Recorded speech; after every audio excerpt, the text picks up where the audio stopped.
this committee's heard from Mr. Yao, employee at National Defence at the same time as his company was getting contracts from the government.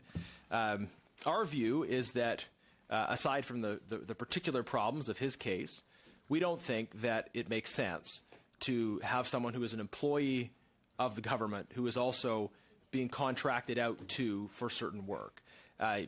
If they're an employee, the purpose of contracting out is that the skills to do that activity don't exist within government. So why would you contract out to someone who's also a government employee?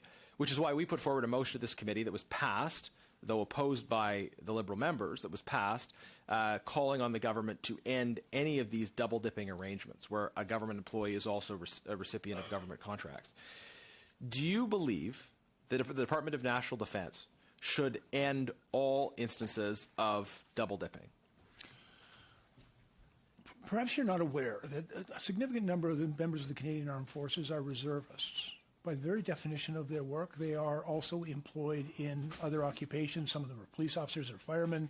Some of them are electricians. Let's set aside the reservist question, because I think that there's a particular situation. That's a situation where they are both. Yeah. So I have limited time. Let's set that aside. I understand that there's a particular case there of reservists, people that are full-time employees of your department, and also benefits of contract. Do we think we should end? We should end all double dipping in those cases? Well, I think what we should do is ensure that all of the rules with respect to the declaration of conflict of interest are clearly articulated, and that appropriate measures are put in place. But if you have a declaration and the conflict of interest persists, declaring something doesn't change that there's a conflict of interest. If the conflict of interest persists, why don't we just end the conflict of interest by ending double dipping? And respectfully, there's a spectrum of potential conflicts of interest. Some of those risks can be mitigated.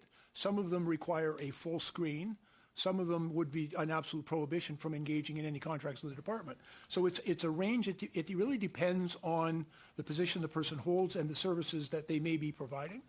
There is an appropriate response. I am absolutely concerned that in this case, this individual did not meet those screening requirements. We've put some very rigorous steps in place in direct response to the recommendations of the Auditor General to make sure that that does not happen again.